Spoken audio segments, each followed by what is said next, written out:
Bab 86, Pertarungan.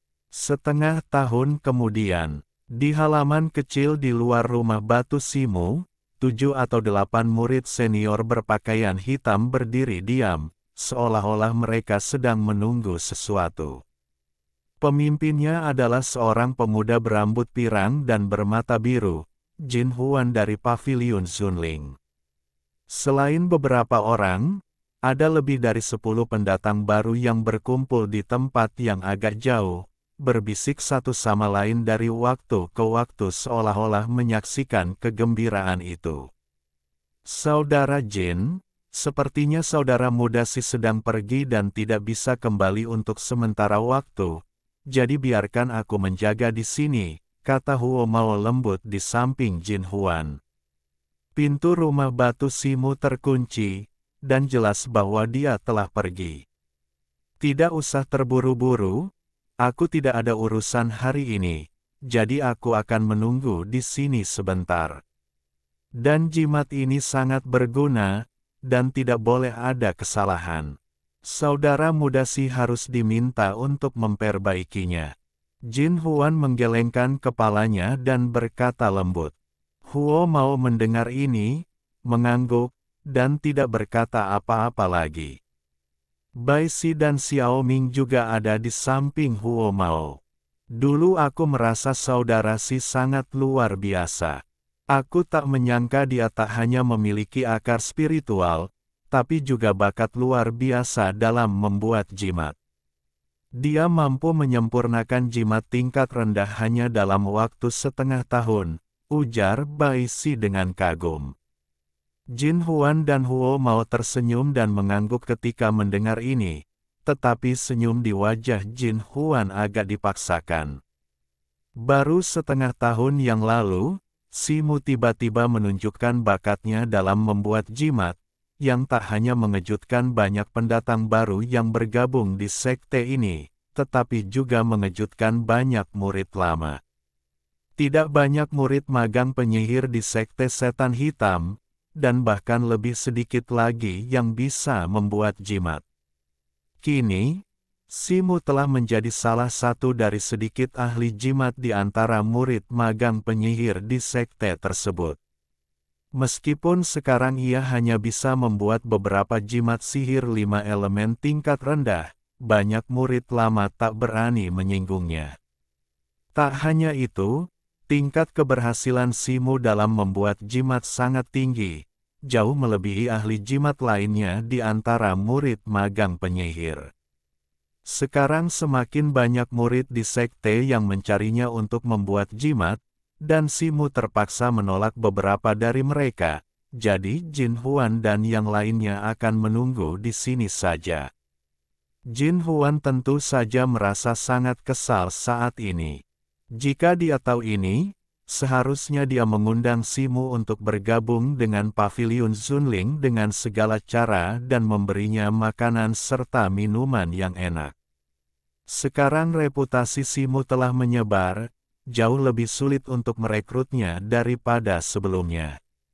Konon, beberapa tetua di sekte mulai memperhatikan Simu. Jin Huan memikirkan hal ini dan mendesah dalam hati. Xiao Ming, yang berdiri di samping, memasang ekspresi rumit. Dalam 6 bulan terakhir sejak dia bergabung dengan Paviliun Zunling, dia juga mencoba membuat jimat, tetapi sayangnya, dia bahkan belum memahami 2 atau 3 rune dasar, apalagi membuat jimat.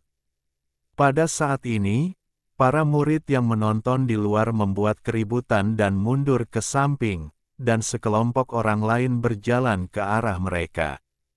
Jin Huan mendengar suara itu, mendongak, dan sedikit mengernyit. Orang-orang yang datang berasal dari perkumpulan naga darah, dan pemimpinnya adalah Kukun. Kukun terkejut ketika melihat Jin Huan dan yang lainnya berdiri di luar pintu. Ia terkekeh, berjalan menghampiri Jin Huan dan yang lainnya, lalu berdiri diam, dan berkata, Saudara Jin, aku tidak menyangka kau, petinggi Paviliun Zunling, juga ada di sini. Apakah kau di sini untuk menemui adik muda si? Sama, saudaraku, petinggi dari perkumpulan naga darah, bukankah dia juga di sini? Jin Huan menjawab dengan acuh tak acuh. Hehe, adik muda si. Sangat cakap, jadi wajar saja aku harus datang dan mengunjunginya langsung. Kukun berkata sambil menyeringai. Jangan bicara omong kosong. Perkumpulan naga darahmu sengaja menaikkan harga hadiah setengah bulan yang lalu dan meminta adik muda si untuk memurnikan sejumlah jimat. Kami di Paviliun Zunling tidak ikut campur. Selama ini, seharusnya giliran kami untuk Paviliun Zunling. Jin Huan berkata dengan dingin. Penawar tertinggi menang, begitulah adanya. Adik muda si bersedia menerima tugas dari perkumpulan naga darah kita, dan sepertinya dia tidak membutuhkan persetujuan saudara Jin, kan? Wajah Kukun tiba-tiba berubah dingin. Kedua kelompok orang itu saling berhadapan, dan aura membunuh menyebar. Para murid yang menyaksikan kegembiraan itu tak kuasa menahan diri untuk mundur beberapa langkah agar tak terlibat, tetapi mereka semua tampak bersemangat, seolah-olah sedang menyaksikan kegembiraan itu. Wajah Jin Huan semakin tegas, matanya tajam bak pisau, menatap Kukun, pakaiannya berkibar tak tertiup angin. Kenapa? Melihat penampilan saudara Jin, kau ingin bertanding denganku di sini? Tanya Kukun bangga dengan dada membusung tanpa rasa takut. Kudengar adik juniorku menguasai ilmu pedang bernama Heavenly Wolf Howling Moon beberapa hari yang lalu, dan aku sudah lama ingin mencari kesempatan untuk belajar darinya. Seperti kata pepatah, lebih baik bertemu secara kebetulan daripada bertemu secara kebetulan. Mari kita manfaatkan kesempatan ini untuk melihat langsung apa yang ada di tangan kita. Bagaimana kalau yang kalah menyerah dan mencari adik junior si? Mata Jin Huan berkilat dingin, dan ia mengucapkan kata demi kata. Haha, saudara Jin, kau dan aku di sini hari ini untuk mencari saudara muda si untuk membuat jimat, mengapa kita harus merusak hubungan? Jika kau ingin bersaing, kompetisinya sudah dekat, dan kita bisa bertemu di panggung nanti. Kukun tertawa dan berkata tanpa komentar. Apakah kau takut, saudara mudaku? Kalau begitu, aku tidak akan memaksamu bertarung, agar tidak melukaimu secara tidak sengaja. Namun, kau perkumpulan naga darah, silakan pergi hari ini. Kata Jin Huan sambil mencibir, tetapi ia benar-benar tak berdaya. Paviliun Zunling menderita kerugian besar ketika menjalankan misi sekte beberapa waktu lalu, dan sulit untuk mentransfer sumber daya keuangan. Jika bersaing dalam harga, mungkin bukan lawan perkumpulan naga darah. Kalau tidak, ia tidak akan melakukan tindakan nekat seperti itu. Ketika Jin Huan mengatakan ini, beberapa orang dari Paviliun Zunling di sampingnya tertawa setuju, dan menatap orang-orang dari perkumpulan naga darah dengan sarkasme di mata mereka. Karena saudara Jin tertarik, ayo kita main sebentar. Sudah lama Blood Cry-ku tak berlumuran darah. Kukun cepat-cepat melirik sekeliling, mencibir, dan memegang gagang pedang panjang di pinggangnya dengan satu tangan. Ia berada beberapa tingkat di bawah Jin Huan di antara murid-murid kelas C, dan tidak sepenuhnya yakin bisa mengalahkannya. Namun, sekarang banyak murid di sekitarnya yang menatapnya seperti ini, dan reputasi Blood Dragon Society terlibat, ia hanya bisa mencobanya. Terlebih lagi, ia yakin kultivasi dan seni bela dirinya telah meningkat pesat dalam 6 bulan terakhir. Sekalipun ia tidak bisa menang, ia masih yakin bisa mencoba untuk seri. Jin Huan tersenyum dingin, melambaikan tangannya, dan orang-orang di sekitarnya mundur. Beberapa anggota Blood Dragon Society di samping Kukun juga pergi, meninggalkan ruang terbuka yang luas di sekitar mereka berdua. Dengan Swiss, Kukun menghunus pedang panjangnya. Pedang ini setengah kaki lebih panjang dari pedang panjang biasa, dan bilahnya berwarna merah muda, seolah-olah ternoda darah, memancarkan bau darah yang menjijikkan. Tangan Jin Huan terkulai di sisi tubuhnya, dan ia tampak tidak berniat menggunakan senjata. Ambil. Melihat Jin Huan melawan musuh dengan tangan kosong, Kukun sedikit marah. Ia berteriak, dan memutar pedang panjang di tangannya, dan pedang itu sekuat sungai Yangtze, menebas Jin Huan.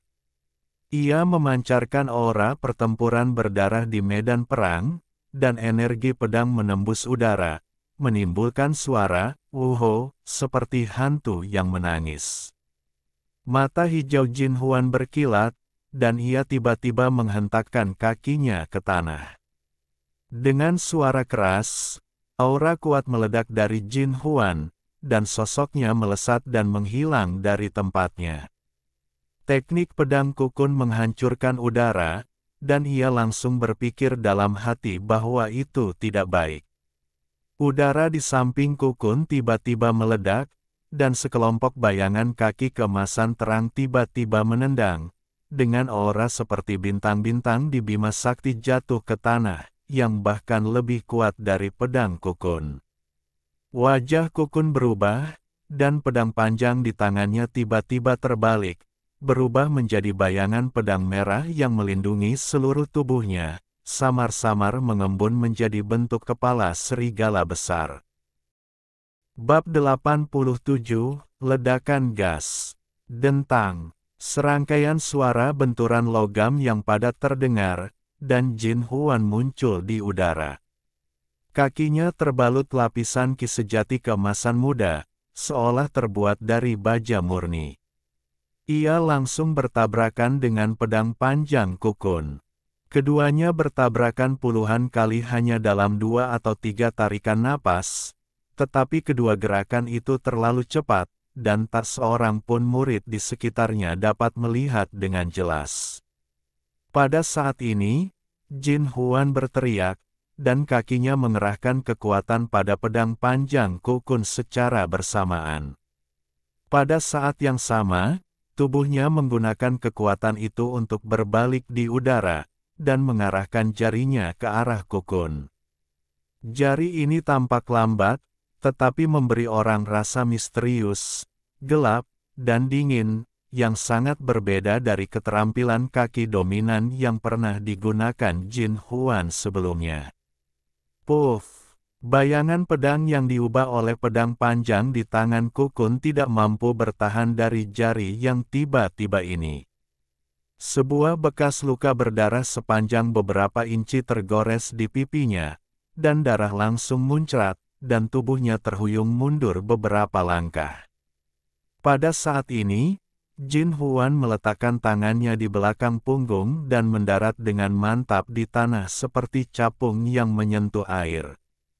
Terima kasih, kata Jin Huan sambil tersenyum. Wajah Kukun pucat pasi, dan ia tidak repot-repot menyeka darah dari wajahnya, dan perlahan-lahan menyarungkan pedang panjangnya. Ia mendengus berat, berbalik, dan berjalan pergi. Melihat ini, anggota lain dari Blood Dragon Society bergegas mengikuti. Tiba-tiba, para murid di sekitar bersorak keras. Mereka terpesona oleh kompetisi ini. Bahkan dalam kompetisi kecil, mereka belum pernah melihat kompetisi yang begitu hebat antara murid-murid lama. Teknik kaki kapak emas dan jari tanda sihir milik saudara Jin Huan menjadi semakin hebat. Aku khawatir mereka telah mencapai kesuksesan besar, kata Baisi dengan ekspresi hormat di wajahnya. Haha, 2 set seni bela diri yang dipelajari ini cukup mendalam.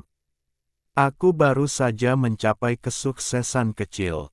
Jin Huan menggelengkan kepalanya dan berkata, tetapi ekspresinya tidak terlalu senang.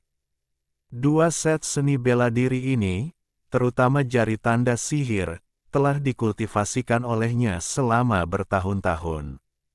Awalnya ia berencana menggunakan mereka dalam kompetisi besar. Karena mereka sudah diketahui sebelumnya, mereka tidak akan bisa memberikan efek kejutan dalam kompetisi besar. Bai Si dan yang lainnya melihat suasana hati Jin Huan sedang buruk, jadi mereka tahu lebih baik dan tidak berkata apa-apa lagi. Setelah menunggu setengah batang dupa, sesosok tubuh tinggi datang dari kejauhan di sepanjang jalan pegunungan. Itu adalah Simu. Simu memandang kerumunan yang berkumpul di sekitarnya dan sedikit mengernyit. Saudara Si, kami sudah lama menunggumu. Jin Huan menyapanya sambil tertawa dan berkata, saya agak terlambat karena harus keluar untuk melakukan sesuatu. Saya benar-benar minta maaf telah membuat saudara Jin menunggu di sini begitu lama. Simu tersenyum. Tidak, saudara Si sedang sibuk sekarang, dan kami tidak ada kegiatan, jadi kami datang lebih awal. Jin Huan tersenyum lembut, dengan sedikit sanjungan dalam nadanya.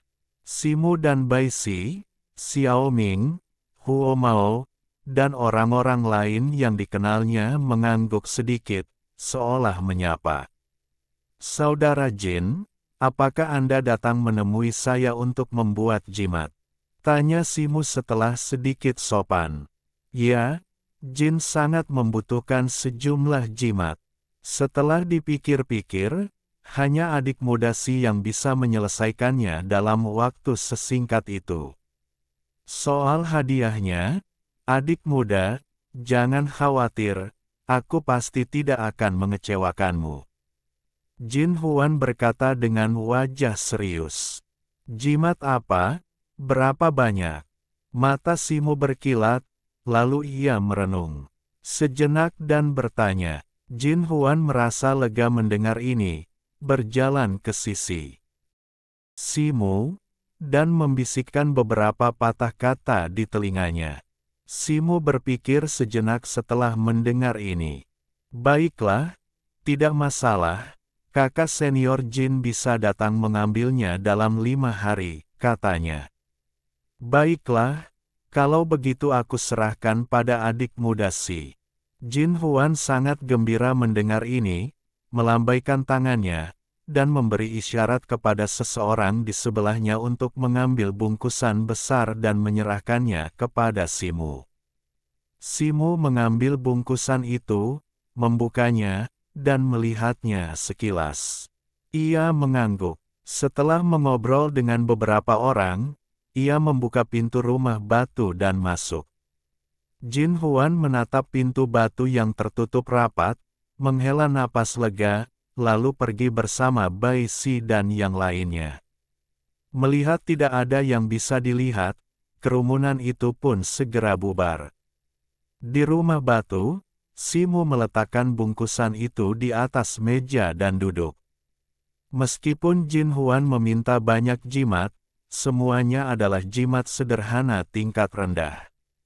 Jimat-jimat itu tidak terlalu sulit baginya. Ia bisa menyelesaikannya dalam 3 hari, dan imbalannya tidak rendah, jadi ia tidak akan menolak. Setelah memikirkannya, ia mengeluarkan sebuah botol kecil berwarna coklat dari tangannya dan membuka tutup botolnya. Bau aneh tercium, dan di dalam botol kecil itu terdapat pil kuning yang memancarkan cahaya kuning redup. Ia pergi keluar hari ini untuk mencari pil ini. Dalam 6 bulan terakhir, meskipun ia berkonsentrasi pada latihan sihir, ia tidak mengendurkan latihan bela dirinya. Dengan dukungan sumber daya setelah membuat jimat, seni surgawi prajnanya telah dipraktikkan ke tingkat kedua, dan ia hanya selangkah lagi dari tingkat ketiga. Pil Tianxin ini sangat membantu terobosan seni surgawi.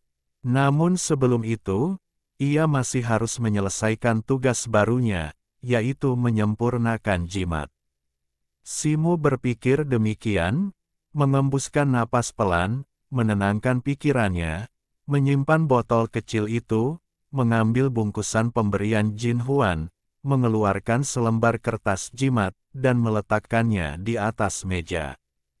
Beberapa hari kemudian, di rumah batu, Simu duduk bersila di tanah dengan mata terpejam, tubuh bagian atasnya telanjang, uap mengepul samar di atas kepalanya, keringat di sekujur tubuhnya, dan tikus-tikus kecil yang tak terhitung jumlahnya berguling-guling di bawah kulitnya. Seiring waktu berlalu, wajahnya semakin memerah, dan tiba-tiba ia membuka mata dan berteriak keras. Boom! Terdengar seperti guntur. Energi besar muncul dari tubuhnya dan menyebar ke sekitarnya. Sebuah bangku batu yang sedikit lebih dekat dengan Simu terpental seperti bola dan menghantam dinding dengan suara keras.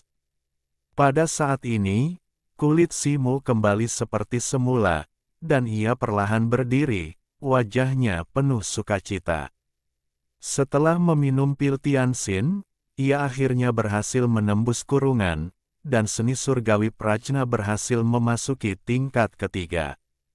Simu tampak memiliki kekuatan tak terbatas saat ini. Ia mengalihkan pandangannya dan menatap pisau baja yang tergantung di dinding. Dengan pikiran, ia mengulurkan tangan dan mengambilnya. Ia memegang pisau baja itu dengan satu tangan dan mengulurkan dua jari dengan tangan lainnya untuk menjepit bilahnya. Dengan ki internal di tubuhnya, ia mengerahkan kekuatan dengan dua jari, dan bilahnya benar-benar terbenam beberapa titik, meninggalkan jejak sidik jari yang dangkal. Simu mengangkat alisnya dan menunjukkan ekspresi puas di wajahnya, tetapi kemudian ia memikirkan sesuatu dan merenung di tempat lagi. Setelah beberapa saat, ia tiba-tiba mengangkat satu tangan dan menjepit formula sihir aneh dengan 5 jari. Kekuatan sihir di tubuhnya mulai bekerja dengan cepat. Pada saat yang sama, ia menggumamkan sesuatu dengan pelan, dan tiba-tiba membuka mulutnya. Sebuah bola gas putih kecil melesat keluar seperti anak panah, mengenai dermaga batu di sudut. Bang! Dermaga batu setebal pinggang dan beratnya 100 pon itu langsung pecah setelah panah ki masuk, dan kerikil yang berse. Rakan menghantam rumah dengan suara berderak. Simu melambaikan tangannya dengan tenang dan merobohkan beberapa puing yang berterbangan ke arahnya. Kekuatan luar biasa itu 3 kali lebih dahsyat daripada teknik bola api Xiaoming. Itu adalah teknik ledakan gas yang tercatat dalam teknik kondensasi roh. Simu telah menguasai teknik kondensasi jiwa hingga tingkat ketiga. Namun, ia tidak akan pernah menunjukkan keahlian sihirnya kepada orang lain. Baru setengah tahun, orang lain tentu berpikir bahwa kekuatan sihirnya sangat lemah dan ia masih menguasai teknik sihir tingkat pertama. Ia memang sangat berbakat dalam seni jimat. Simu juga menggunakan teknik ledakan gas yang baru direalisasikan ini sebagai kartu truf, tetapi kecepatan penyebarannya agak lambat, sehingga ia harus berlatih lebih banyak di hari kerja untuk mencapai efek ajaib saat ia berada di tempat. Bab 88, Perubahan pada Mata Spiritual. Setelah Simu mengenakan pakaiannya, ia berjalan ke meja dan duduk. Ia mengeluarkan batu spiritual yang memancarkan cahaya hijau menyala dari tubuhnya, lalu menundukkan kepala untuk mengamatinya sejenak. Kemudian, ia mengeluarkan slip giok berisi kitab suci harta karun jimat spiritual dari tubuhnya, dan menempelkannya di dahi. Tiba-tiba, sebuah susunan rune yang agak rumit muncul di benaknya, terdiri dari 12 rune. Seni bela diri, seni bela diri. Mereka yang mempraktikkan keduanya entah fokus pada seni bela diri atau sihir, dan hanya sedikit menyentuh yang lain. Atau mereka mencapai batas seni bela diri atau sihir, dan merasa tak mampu lagi menembus batas tersebut, sehingga mereka harus beralih ke jalur lain. Aku berbeda dari yang lain. Aku memiliki bantuan jurus menelan bulan, dan berlatih sihir hampir tanpa usaha. Dengan cara ini, jika kau ingin meningkatkan kekuatanmu dalam waktu singkat, kau benar-benar dapat melatih keduanya secara bersamaan. Dibandingkan dengan mantra-mantra ofensif itu, mantra tambahan adalah yang paling membantuku saat ini. Kali ini aku harus menarik jimat tubuh cahaya ini. Sesaat kemudian, Simu melepas slip gioknya, menatap batu spiritual hijau di tangannya yang lain, dan bergumam pada dirinya sendiri. Batu spiritual Cian di tangannya adalah batu spiritual atribut angin yang relatif langka, dan susunan jimat yang baru saja ia cari di kitab suci harta karun jimat spiritual juga merupakan susunan jimat atribut angin. Batu spiritual atribut angin ini diberikan kepada seorang murid lama sebagai hadiah setelah Simu membantunya menyempurnakan sejumlah besar jimat tingkat rendah sekaligus belum lama ini. Namun, karena batu spiritual angin relatif langka, Simu harus memberikan batu spiritual atribut air lain kepada pihak lain untuk menukarnya dengan harga yang pas-pasan. Sayang sekali aku tidak memiliki kekuatan penginderaan elemen atribut angin. Jika aku ingin membuat jimat ini, aku harus mengandalkan kekuatan batu spiritual ini. Wajah Simu menunjukkan ekspresi kesakitan, dan ia mengeluarkan sebotol kecil tinta sihir berwarna merah darah dan setumpuk kecil kertas jimat hijau tua dari tangannya. Tinta sihir berwarna merah darah itu memancarkan aroma amis yang samar, dan jelas ada kilatan cahaya spiritual di dalamnya, dan tumpukan kecil kertas jimat itu juga jauh lebih indah dan berat daripada kertas jimat biasa. Kedua benda ini juga menghabiskan banyak perak bagi Simu. Tapi tidak mungkin, semakin tinggi level jimat, semakin tinggi pula persyaratan tinta sihir dan kertas jimat. Konon, tinta sihir yang digunakan dalam jimat tingkat tinggi terbuat dari darah monster tingkat tinggi, dan kertas jimatnya juga terbuat dari kulit monster kuat, yang telah diproses secara khusus. Namun, Simu jelas tidak membutuhkan benda tingkat tinggi seperti itu saat ini, dan kertas jimat hijau sudah cukup baginya.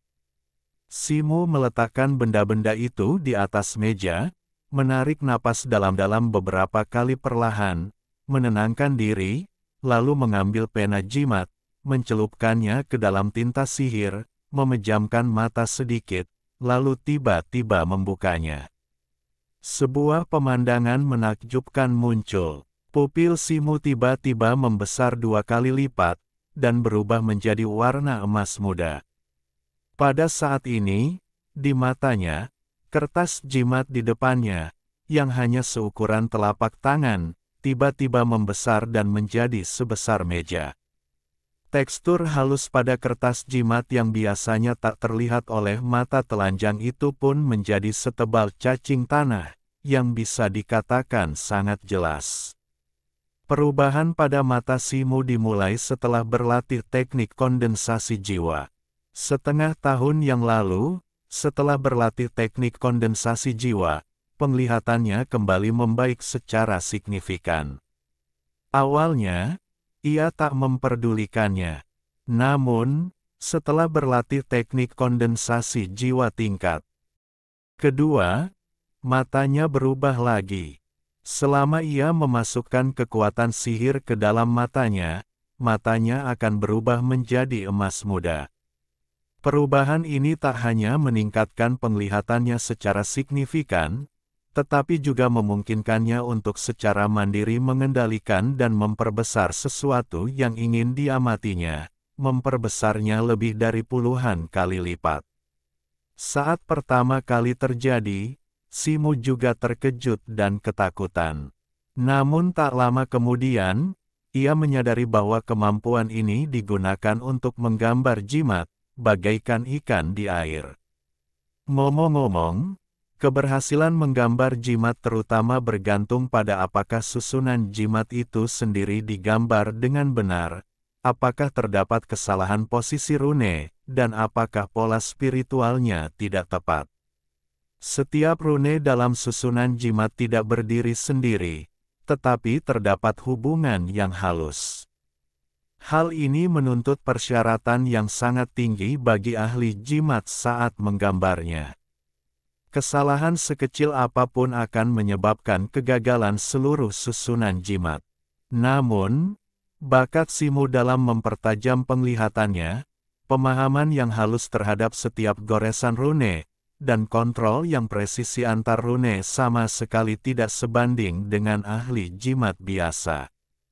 Tentu saja, setiap ahli jimat memiliki kekuatan spiritual dan kemampuan penginderaan elemen yang berbeda, dan terdapat pula penyimpangan dalam formasi jimat yang mereka pahami untuk jimat yang sama. Dalam hal ini, Simu tidak dapat langsung menyalin contoh formasi jimat dalam kitab suci harta karun jimat spiritual. Ia hanya dapat berhasil menggambar jimat terlebih dahulu, lalu menggunakan penglihatannya untuk mempertajam bakatnya dan menyalin jimat yang berhasil dengan hampir sempurna. Sulit untuk mengatakan hasilnya untuk jimat tingkat menengah dan tinggi, tetapi ketika membuat jimat tingkat rendah, tingkat keberhasilannya telah mencapai 100%, yang membuat Simu sangat bersemangat. Dibandingkan dengan murid ahli jimat lainnya yang sering harus mencoba puluhan kali sebelum mereka dapat berhasil sekali, tingkat keberhasilannya adalah dunia yang berbeda, yang juga merupakan alasan utama mengapa ia dapat memperoleh banyak sumber daya dalam 6 bulan terakhir. Mata Simu memadat, dan setelah menarik napas panjang, ia meraih batu roh hijau di satu tangan, dan menggerakkan lengannya yang lain. Pena ajaib yang diwarnai dengan tinta ajaib merah darah mulai menggambar rune di atas kertas rune hijau dengan kecepatan yang lebih dari 20 hingga 30 kali lebih lambat dari kegiatan normal, seperti menyulam, dan pada saat yang sama, ia mengamati perubahan halus setiap goresan dengan penglihatannya yang luar biasa. Akibatnya, ia membutuhkan secangkir teh untuk menulis rune sepenuhnya. Segera, noda keringat muncul di dahi Simu. Tetapi ia tidak menyadarinya. Begitu saja, 1 rune, 2 rune, 3 rune. Seraya rune-rune teknik tubuh cahaya diselesaikan satu persatu dengan kecepatan yang sama, kepala Simu sudah pucat pasi, dan keringat di punggungnya semakin banyak. Setelah seperempat jam berikutnya, ketika Simu berkonsentrasi menggambar rune ke-9, entah kenapa, rune yang sedang digambarnya langsung berkilauan dengan inspirasi. Ia diam-diam berteriak dalam hati bahwa itu tidak baik, dan sebelum ia sempat berbuat apa-apa, rune itu langsung berubah menjadi bola cahaya hijau dan meledak. Seluruh jimat langsung berubah menjadi abu dalam cahaya. Melihat ini, Simu sedikit mengernyit, dan meletakkan pena ajaib di tangannya tanpa ekspresi. Ia telah mengalami kegagalan seperti itu berkali-kali dalam 6 bulan terakhir, terutama saat pertama kali menggambar jimat seperti ini, yang paling mudah gagal. Ia berdiri diam, matanya sedikit terpejam, dan mengingat proses menggambarnya beberapa kali. Ia masih merasa itu belum cukup, jadi ia berbalik dan berjalan ke tempat tidur, bermeditasi untuk menenangkan diri. Tak lama kemudian, mata Simu tiba-tiba terbuka kembali, sorot gembira di matanya berkilat, dan raut. Wajahnya samar-samar menunjukkan pemahaman. Ia segera melompat dari tempat tidur sambil bertepuk tangan, lalu dengan cepat membentangkan kertas jimat hijau tua di atas meja. Setelah ragu sejenak, ia mulai menggambar jimat kedua. Kali ini, Simu sedikit lebih cepat. Ia telah menguasai semua bagian canggung yang ditemuinya saat menggambar untuk pertama kalinya. Ia menggambar ke-12 rune di kertas jimat sekaligus, membentuk formasi jimat yang tampak misterius. Bab 89, 13 potongan dalam satu napas. Senin lagi, Wang Yu akan memperbarui 3 kali hari ini. Silakan pilih rekomendasi dan kumpulkan. Simu melihat pola pada kertas jimat yang persis sama dengan yang tercatat di Lingfu Baojing. Ia sangat gembira. Ia meletakkan pena ajaibnya dan segera merapal mantra. Ia memegang jimat itu dengan satu tangan dan menggunakan kekuatan sihirnya untuk merangsangnya tiba-tiba. Tidak terjadi apa-apa. Jimat yang baru saja digambar seperti kertas bekas, tanpa reaksi apapun. Ia mencoba lagi, dan hasilnya tetap sama. Simu menghela napas, membuang jimat yang gagal itu, dan duduk bersila di tempat tidur lagi untuk memahaminya dengan saksama. Setelah makan, Simu membuka matanya dan menyadari sesuatu lagi. Ia dengan sungguh-sungguh menggambar jimat ketiga lagi. Setengah jam kemudian, jimat yang baru saja selesai terbakar langsung di udara di bawah desakan Simu. Jimat itu gagal dibuat lagi. Waktu berlalu sedikit demi sedikit, dan segera sebagian besar hari telah berlalu. Di depan meja batu, mata Simu bersinar dengan cahaya keemasan, dan ia menggerakkan pena ajaib dengan penuh konsentrasi. Ini adalah jimat ke-7 yang telah ia gambar. Jimat-jimat sebelumnya entah gagal karena rune tertentu, atau jimat tersebut tidak dapat diaktifkan dengan kekuatan sihir setelah selesai, atau langsung terbakar setelah aktivasi. Pada saat ini, kilau batu roh angin di tangannya perlahan meredup, dan jelas terlihat bahwa tidak banyak energi spiritual di dalamnya. Metode yang ia gunakan untuk menggambar susunan jimat adalah teknik infus spiritual sinkron tertentu yang tercatat dalam kitab suci. Langkah infus spiritual dapat diselesaikan bersamaan dengan penggambaran susunan jimat, menghemat banyak waktu.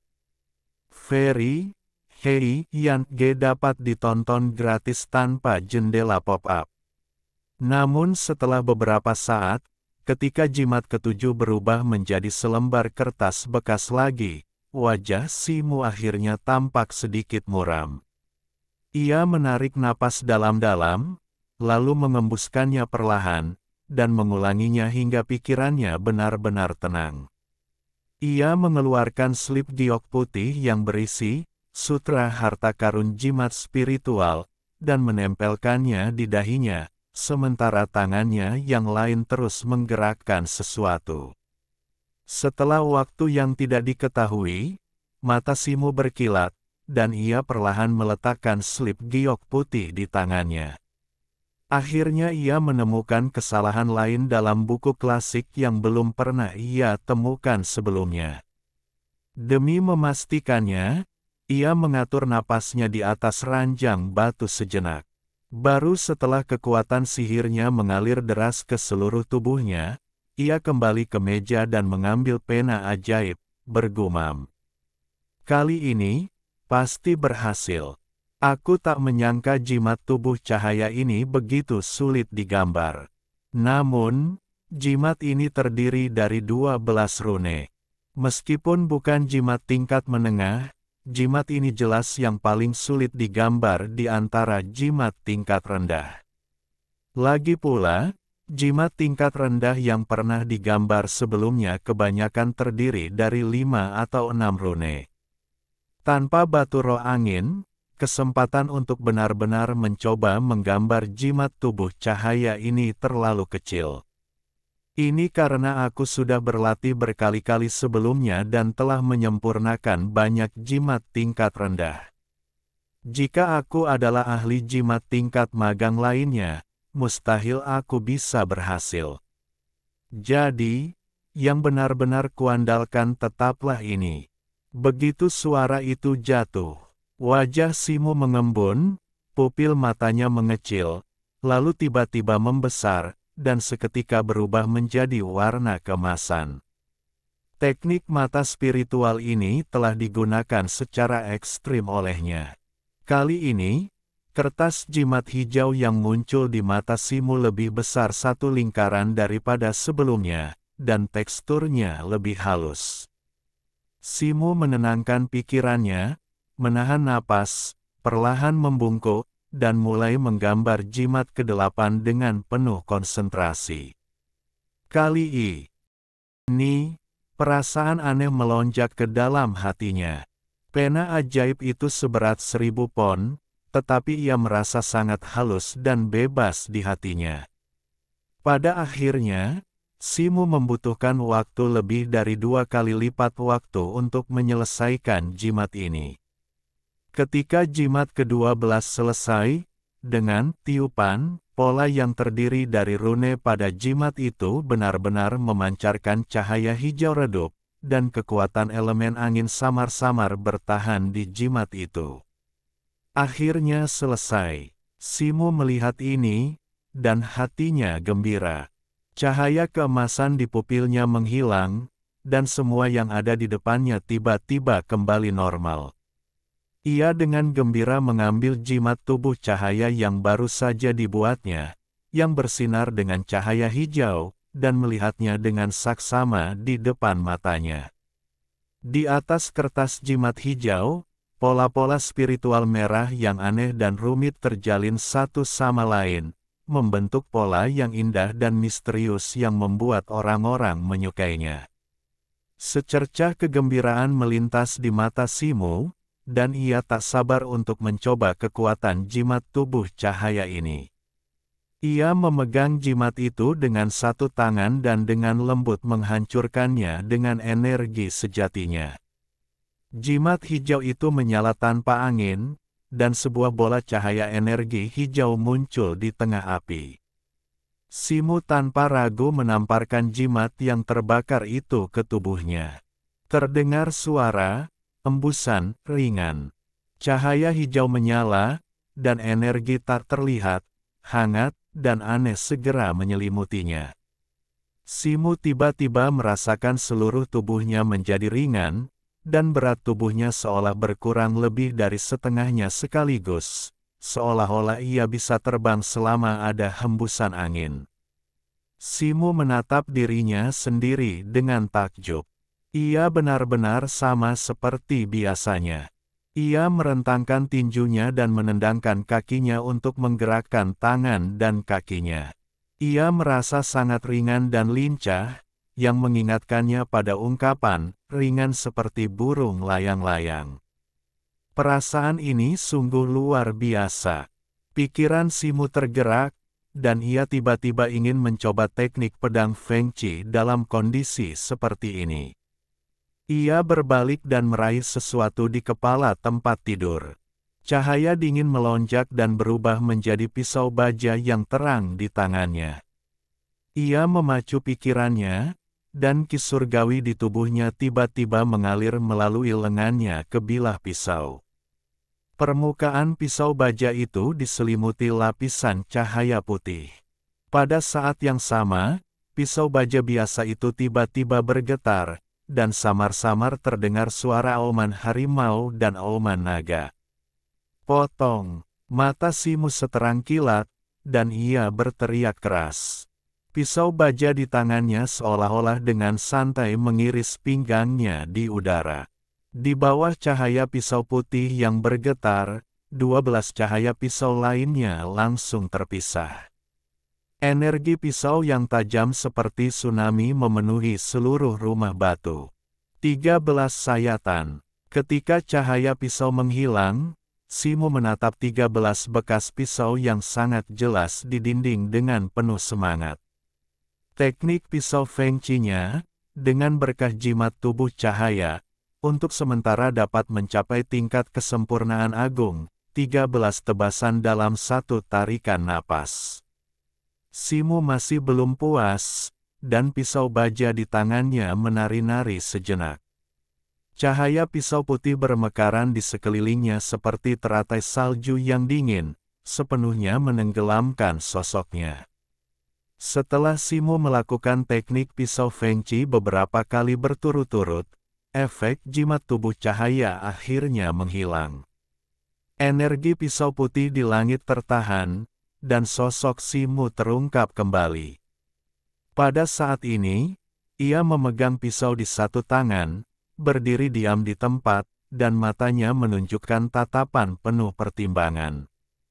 Baru saja, momentum pisaunya terus-menerus, dan ki surgawi di tubuhnya juga mengalir tanpa henti, membuat darahnya mendidih. Tampaknya ada kekuatan yang ingin meledak, tetapi selalu ada lapisan rintangan yang tak dapat dijelaskan, seolah-olah setelah teknik pisau Feng Qi mencapai kesempurnaan agung 13 tebasan, momentum pisaunya masih terasa belum puas. Ada rumor tentang teknik pedang ini. Beberapa orang mengatakan bahwa jurus 13 kecepatan angin ini sebenarnya adalah teknik pedang bawaan, tetapi dipecah secara artifisial menjadi 13 jurus. Simu tak kuasa menahan diri untuk tidak memikirkan apa yang dikatakan Li Changhai ketika ia mengajarinya teknik pedang tersebut. Simu sepertinya memiliki sedikit kesadaran di hatinya, dan ia merasa bahwa apa yang dikatakan Li Changhai saat itu mungkin benar. Namun, pikiran ini hanya terlintas di benaknya dan terlupakan. Tugas terpenting sekarang adalah membuat jimat tubuh cahaya sebanyak mungkin sebelum kekuatan spiritual batu roh atribut angin ini terkuras. Lagi pula, jimat ini dapat meningkatkan kekuatannya secara signifikan. Bab 90, Senjata Praktis, Pembaruan Kedua. Simu sedang dalam suasana hati yang baik saat itu. Ia kembali membentangkan kertas jimat di atas meja batu. Setelah sedikit tenang, ia mulai menggambar. Lagi dengan mudah. Dengan keberhasilan sebelumnya, ia hanya perlu mengikuti pola yang sama, dan kecepatannya meningkat pesat.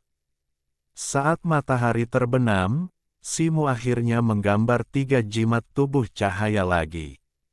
Namun, agak disayangkan ia hanya berhasil 2 kali ini, dan kekuatan spiritual di batu roh angin telah benar-benar habis. Simu menatap 2 jimat tubuh cahaya yang baru saja dibuatnya, dan secercah pemikiran mendalam melintas di matanya. Tampaknya seiring meningkatnya kompleksitas jimat, efek salinan sempurna dari penglihatan yang diperbesar juga akan melemah sampai batas tertentu. Namun demikian, ia sangat puas. Ketika ahli jimat biasa menghadapi jimat yang begitu rumit, mereka hanya bisa menggambarnya berulang-ulang dengan perasaan, dan tingkat keberhasilannya bisa dibayangkan. Kini setelah ia menguasai teknik penahan jiwa tingkat ketiga dan seni surgawi prajna, ditambah jimat tubuh cahaya sebagai kartu truf, ia seharusnya mampu bersaing untuk mendapatkan peringkat yang lebih baik dalam kompetisi sekte tahunan. Lagi pula, hadiah kompetisi besar jauh lebih besar daripada kompetisi kecil sebelumnya. Namun sebelum itu, ia masih perlu mempersiapkan senjata yang praktis. Tepat ketika ia melakukan 13 gaya Feng Qi terus-menerus, ia sudah merasa bahwa pisau pinggang biasa ini tidak dapat menahan semua ki surgawinya dan tidak dapat mengerahkan seluruh kekuatannya. Setelah Simu memikirkan semuanya, ia kembali ke tempat tidur batu, menyilangkan kaki, dan mulai berlatih ki surgawi prajna dengan kelima hatinya menghadap ke langit. Keesokan paginya, Simu meninggalkan kediamannya dan datang ke bengkel pandai besi milik Zhao di klub Lihuo. Si, kau sangat sibuk, bagaimana kau bisa punya waktu untuk datang ke bengkelku? Apakah kau mencari saudaramu untuk membuat sesuatu untukmu? Zhao Ping melihat Simu dari kejauhan dan menyapanya dengan senyuman. Saudara Zhao, kau mengolok-olokku. Mengingat kompetisi akan segera dimulai, aku ingin mencari senjata yang berguna, dan kaulah yang pertama kali terpikir olehku, kata Simu sambil tersenyum. Dalam 6 bulan terakhir, setiap kali ia datang ke sini untuk membeli ramuan, ia akan mampir ke sini untuk melihatnya. Lagi pula, beberapa hal yang tercatat dalam buku rahasia mesin jam selalu menarik minatnya.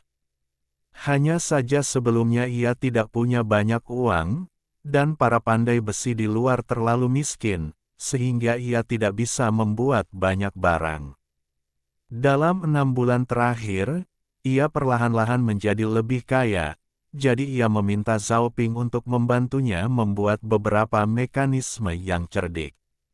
Setelah beberapa kali kunjungan, keduanya menjadi cukup akrab.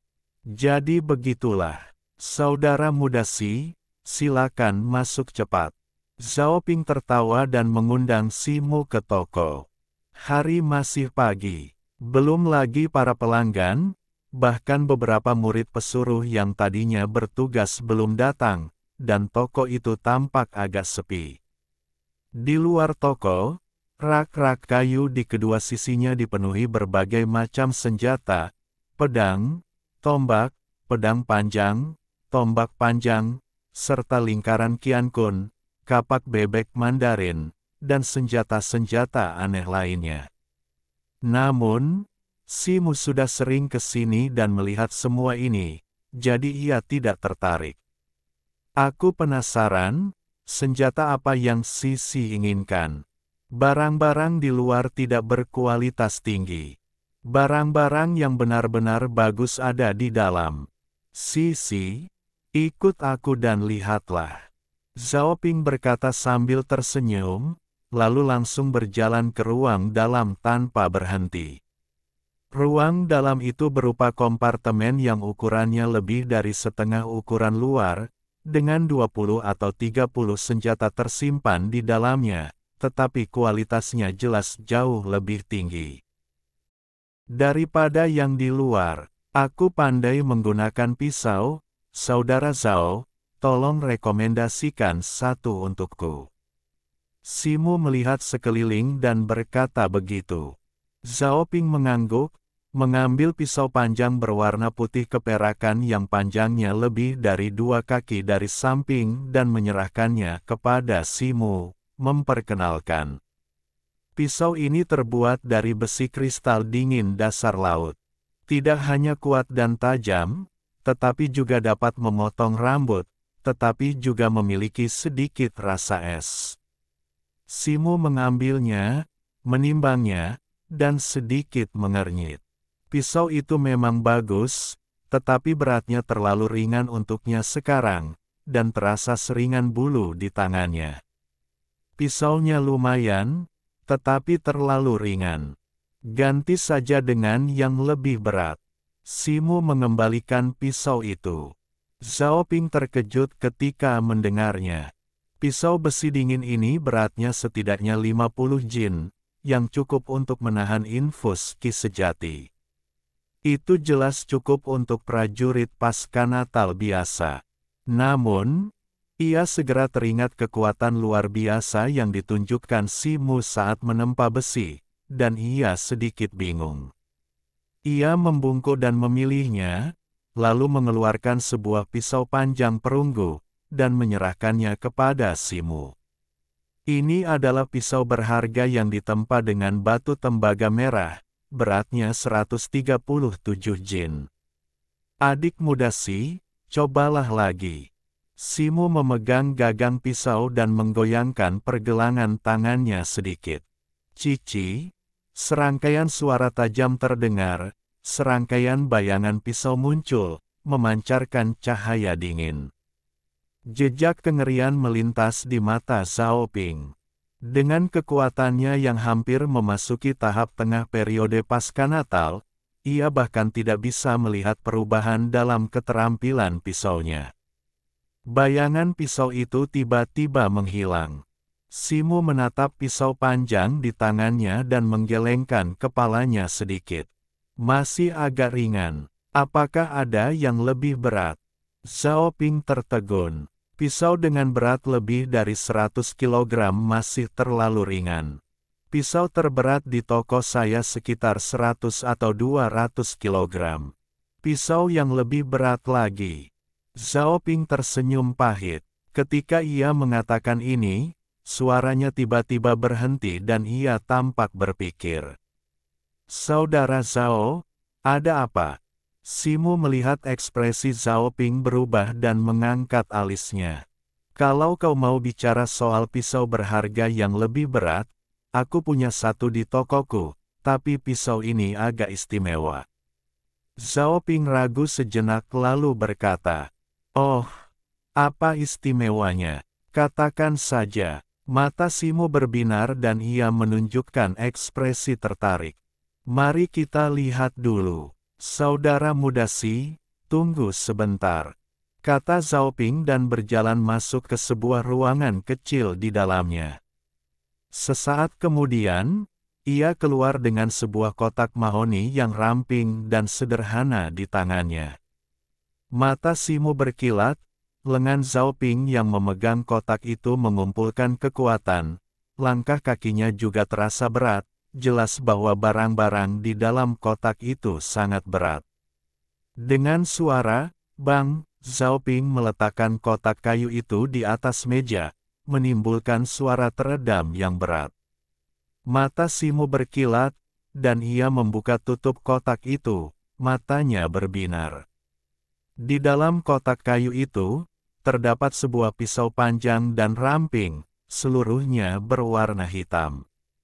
Sekilas, pisau ini tampak biasa saja, tetapi setelah diamati lebih dekat, Anda akan merasa bahwa pisau ini jelas bukan benda biasa, dan ada cahaya hitam samar yang mengalir di bilahnya.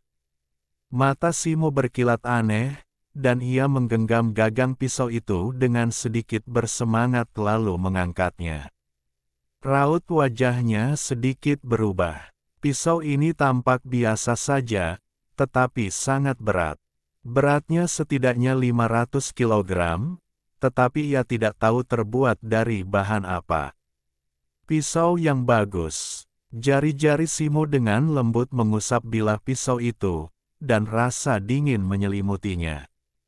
Sambil memegang gagang pisau, ia tak kuasa menahan keinginan untuk menebas dengan keras. Ia menggerakkan lengannya, cahaya hitam menyala, dan pisau panjang berwarna hitam itu melewati batu uji pisau di sebelahnya. Dengan bunyi, krak ringan, batu uji pisau yang terbuat dari baja halus itu terbelah dua, dan potongannya sangat halus. Mata Simu berbinar, ia hampir tidak merasakan perlawanan saat memotong batu uji pisau itu. Seolah-olah ia telah memotong sepotong tahu. Saudara Si memang terlahir dengan kekuatan supernatural. Pisau ini terbuat dari sejenis besi meteorit dari luar angkasa. Butuh waktu 3 bulan dan material berharga yang tak terhitung jumlahnya untuk menempanya. Pisau ini sangat tajam. Bisa dibilang ini adalah senjata yang paling dibanggakan Zhao seumur hidupnya. Zhao Ping menatap Simu yang mengayunkan pisau sepanjang 500 jin dengan mudah, dan tak kuasa menahan diri untuk mengacungkan jempol, lalu memperkenalkannya dengan bangga. "Bagus sekali. Aku menginginkannya." Simu memandangi pedang panjang hitam itu dari atas ke bawah, memasukkannya kembali ke dalam kotak setelah beberapa saat, lalu mengangguk puas. "Saudaraku, jangan terburu-buru mengambil keputusan. Aku masih punya sesuatu untuk diceritakan kepadamu tentang pedang ini. Namun, Sebelum Simu sempat mengucapkan kata berikutnya, Zhao Ping memotongnya dengan lambaian tangan.